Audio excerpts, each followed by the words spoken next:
How to add a newsletter to Shopify. Hi there, today we will be learning how to add a newsletter into your Shopify online store. First thing you need to do is go to your online store on the left side panel of the screen and go to themes. From here, what you need to do is click on customize, and then you will be routed to the page where you will be editing your online store here on Shopify. So what you need to do is go to add a section just right above the footer, and you just need to look for email sign up here in the options. When you click on the email sign up,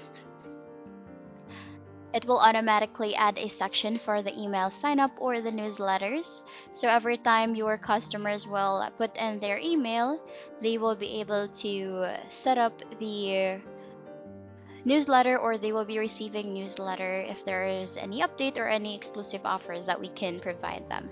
Here on the left side panel of the screen, you can definitely modify what the text will be saying, so you can definitely change that or modify that here as well.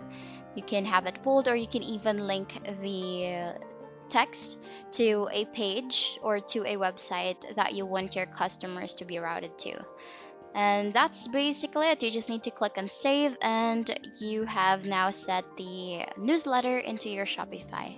And that's the end of the video. Thank you for watching. Bye.